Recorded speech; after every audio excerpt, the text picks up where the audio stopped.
If you're listening to this recording, that means I was somehow able to stop what was happening and connect my phone to the internet. My name is Lucas Adams.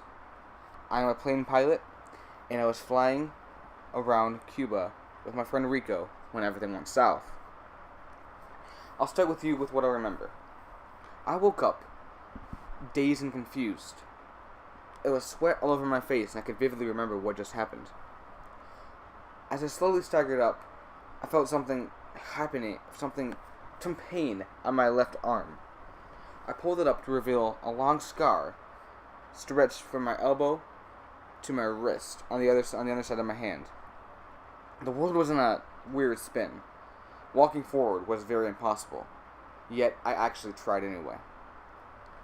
It took about 3 steps for me to lose support of my legs, and I fell into the ground, spraying up dirt and small rocks. Now, I tried to break the fall by landing on my arms, but my left arm got lodged into a rock, and it stung so bad. I took this time to get up and glance around, and I saw that the machine I was in was set ablaze and engulfed in flames.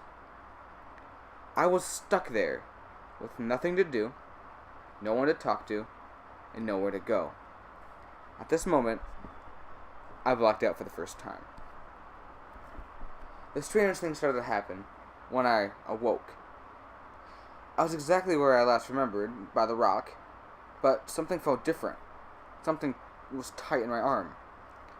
I moved my arm to look at the underside of it, and I realized there was some kind of stitching etched throughout the wound, and the blood around it had been washed off. I took a look at the plane, and the fire was out. I was so confused. I stood up and I wandered over to it. I managed to climb into the pilot seat, which was now stained black in the fire, and I was able to locate what I thought was the co-pilot seat, also which was black with fire. I walked over to it and noticed there was a charred skeleton.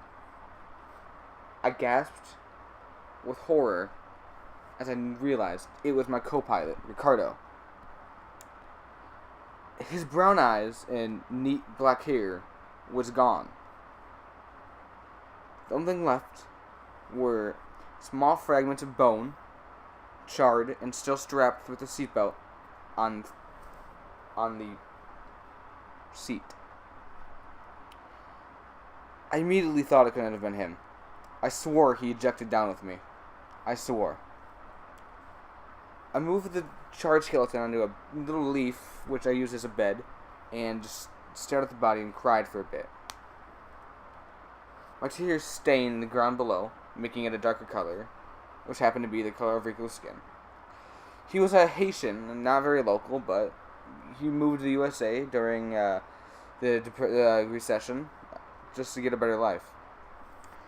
I met up with him in Florida, Southeast Florida to be exact, and we took some flight schools together to be recreational pilots and just to fly tourists around Cuba, the Caribbean, wherever they really wanted to go.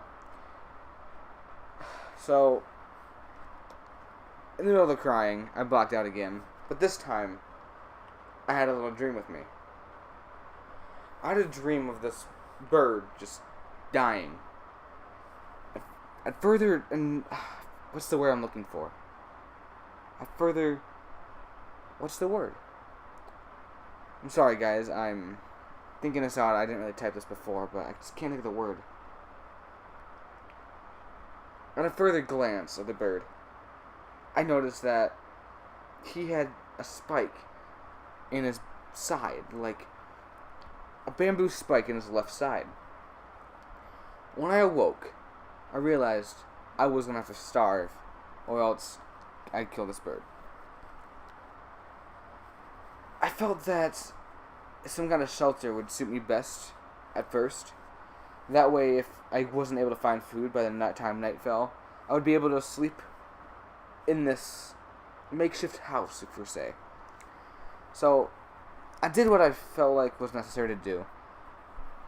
Ricardo's thigh bone was detached from the rest of his body. So I picked it up and I used it as an axe to knock over a small tree. I felt like he would do the same if we were switched roles and I was the dead one and he was the one alive. When the small little tree bush thing, when it toppled over, I began working right away to make a little bungalow. I mean, it would protect me from the harsh environments and animals on this island, because that's what I actually need. I don't know what's out here. I didn't have time to explore, and I wasn't going to right now. So as my fingers crafted the small bark parts into walls, I would just think about everything that happened, but I could almost remember nothing. I then used vines to tie the walls to the main ceiling. After about 4 hours or so, I really don't know, I didn't have a watch on me and nothing was really working. I didn't try my phone, I didn't try the computer. After 4 hours of hard work in the sun, I felt burning on my neck, but I realized I was proud of what I made. A nice little bungalow sitting about 6 feet tall, about 4 feet long, was done. And I actually liked it. I decided to spend the next couple hours of daylight searching around for some kind of tool to use to hunt. I ended up finding this long bamboo stick about maybe 4 feet, 5 feet long, and I noticed a sharp rock on the floor close to it. Now, I grabbed this rock and turned it over and realized it was stained red. I held the rock closer to my nose and I gave it a sniff. As I suspected, it was blood. Just then, I heard a small rustle in a bush a couple feet away from me. Concerned, I grabbed the stone, flipped it around with the sharp edge pointing the bush, and wandered closer and closer, slowly towards the bush. When I reached the bush, I took my hand and I moved it, and what came out was this weird creature. It was about 2 feet tall, had 3-inch long claws attached to its small paws, like small paws. The fur on its head was almost a mohawk type, and it only had a little bit of fur down its torso near the underbelly area. The back of the creature was mostly bare and black colored. I was scared, not gonna lie. It was shrieking off the top of its lungs like something had just attacked it, when in reality, it had attacked me. I grabbed the creature and pulled it down so I could get a closer look at it. Now, this creature just looked too familiar. I noticed its hair and noticed the distinct coloration. It was black. Glossy. A little bit oily. I dared the creature to look into the eyes of it, and they were green. Suddenly then, the luscious forest morphed into a plain. It wasn't just any plain. It was the plane that I crashed a few hours earlier. Scared, confused, and, quite frankly, shocked, I turned to the passenger seat and saw that Ricardo was actually alive. Ricardo looked at me and just said, "Good day for a plane ride, eh, Luke? I hope we make it back in one piece." He let out a small wink, a wink that sent chills down my body.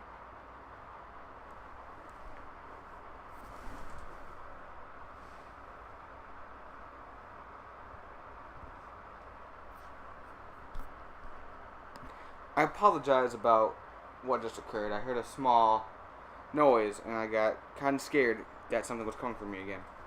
Anyway, where did I leave off? Ah, yes. The wink Luke gave me still sends chills down my bone as I keep talking about it. This wasn't just any wink. It was like a tyrannical wink. It was one of those winks where you just know they know. I decided not to tell him that I actually knew, and responded with, "That'd be bad if we didn't make it back." And as I said that, the engine light and siren came on. I panicked and looked at Rico. He panicked and looked at me. Don't worry, we can fix it. Move the red lever to the left." Rico stuttered. I moved it to the left, and the right engine gave way with a loud, exploding sound. I looked him in the eyes, and I told him, "Bud, we have to eject. Unbuckle your seatbelt, and eject." His eyes morphed into fear, and his hair just... just something was off about his hair. It was off. I can't explain it. It's one of those things where you just can't bring up. One of those things where you just think about it, and you know that something's off. I don't want to continue the story, but I feel like I have to. I've got to do it for you guys, for anybody reading this who can help me. His seatbelt wouldn't come loose. It wouldn't come loose. It was stuck, and he was stuck as well. I knew that he kept his pocket knife on his side.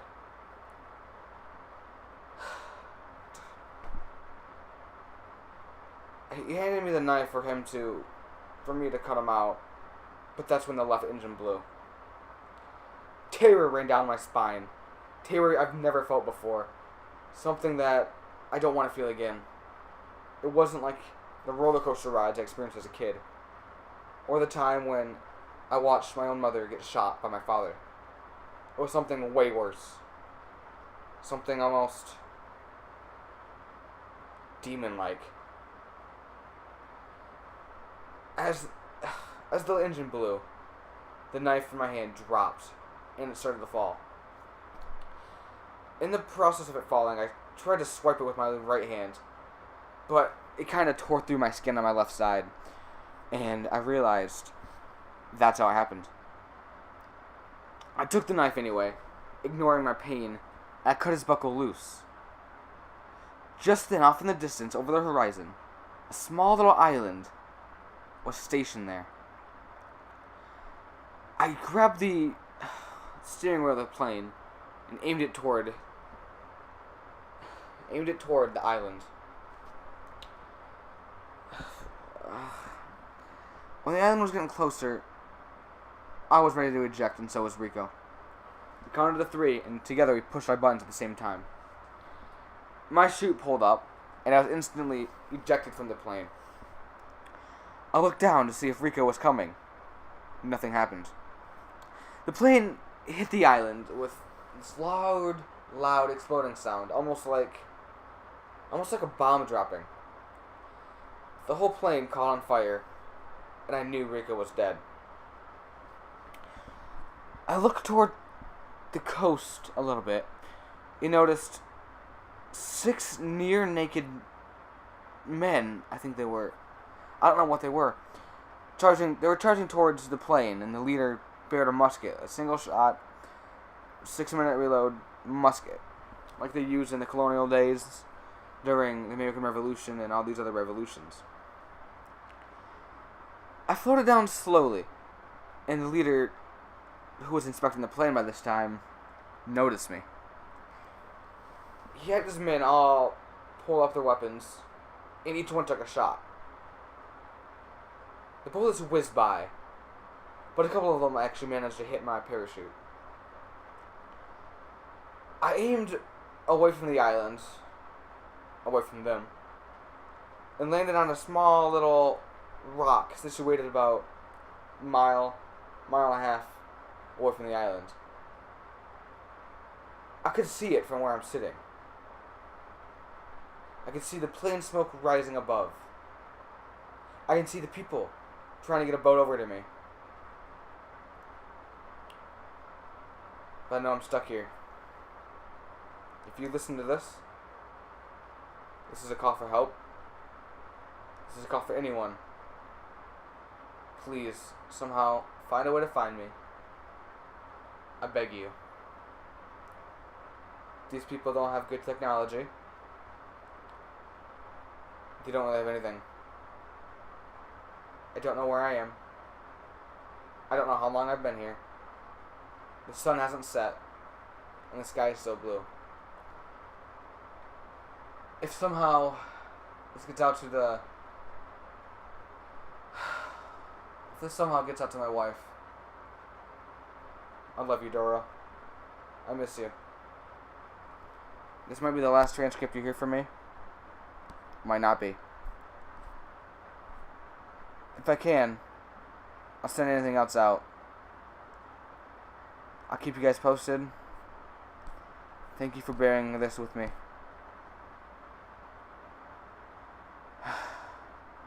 Luke out.